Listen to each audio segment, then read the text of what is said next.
Hey YouTube, it's Friendo. And there's been a lot of interest lately in MRAs and the men and women debate.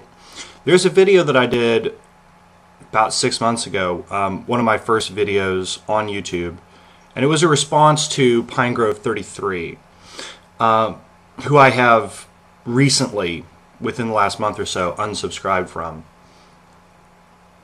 He did not accept or comment on this video. That's not really his style. One of the biggest disconnects with the MRAs on YouTube is their attitude, their approach towards rape, towards discussing rape.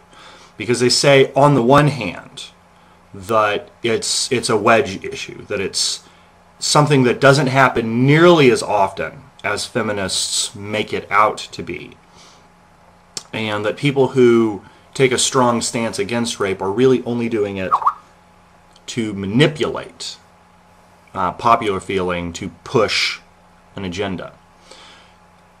At the same time, they argue that rape is something that is absolutely fundamentally natural for men. So that I guess the only way to stop rape, if that's even a possibility, is for women to dress more conservatively. That seems to be the argument.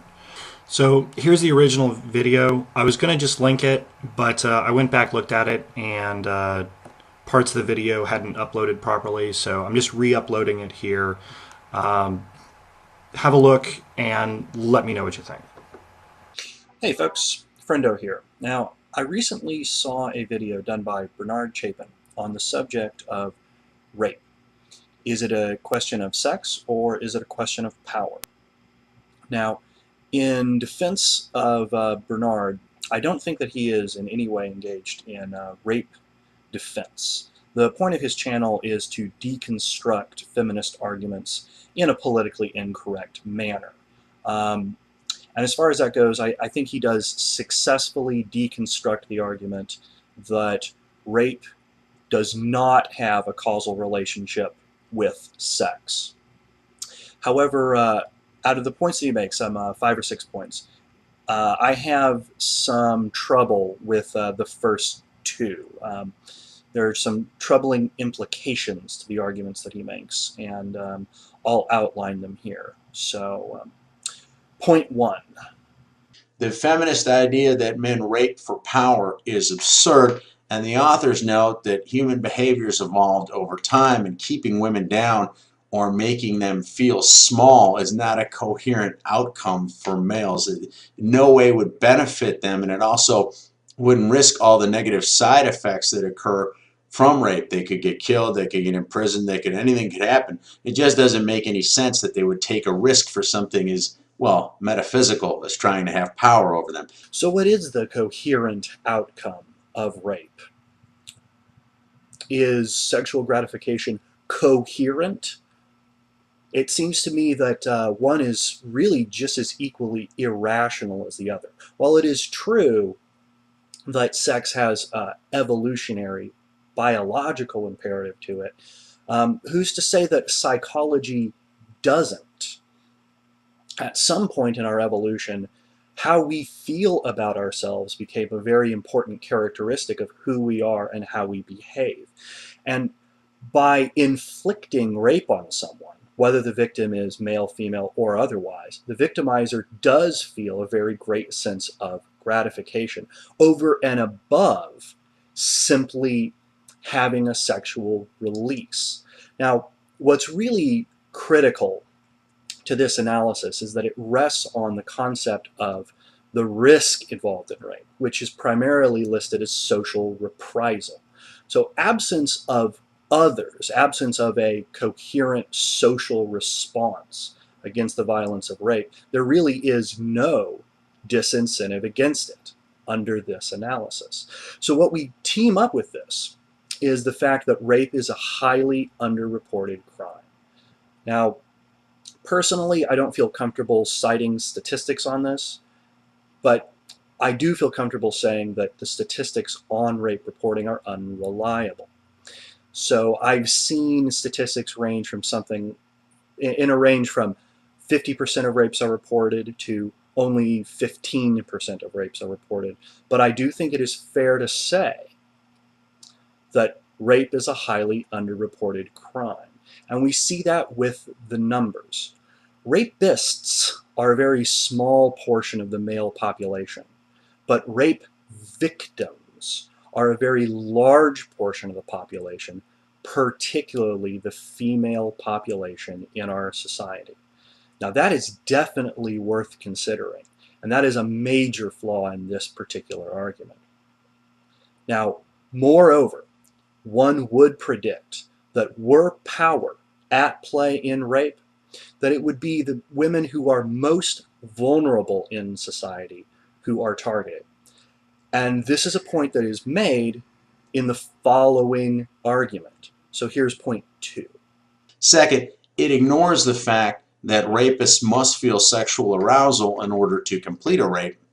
Thus, they have to be attracted to the woman first, and young, attractive women, i.e. the ones with the least cash and the least power in society, are the ones that they pursue, which disproves their hypothesis altogether. Well, this isn't entirely true.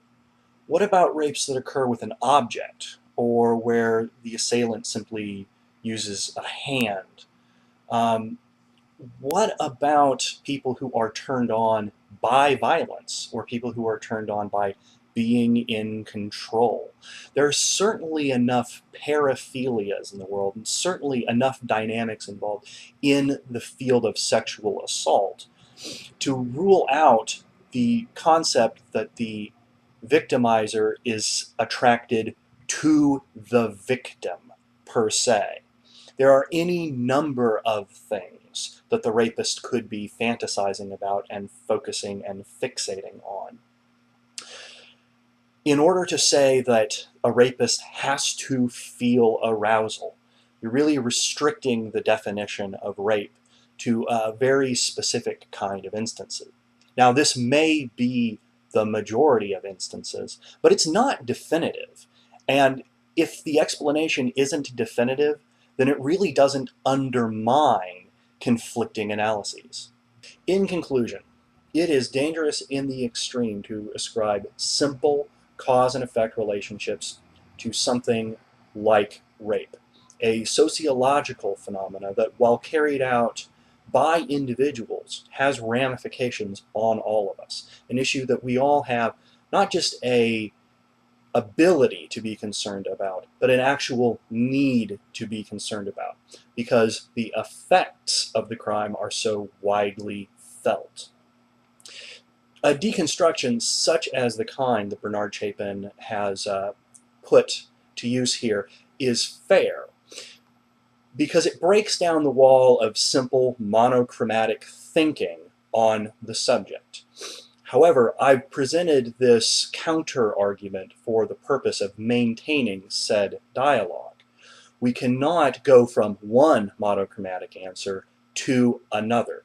We have to understand rape as a subset of sexuality, which is something that we are all hesitant to speak about, hesitant to speak openly and honestly about, and something for which we seem to have a socially, sociologically programmed aversion to tackling head on.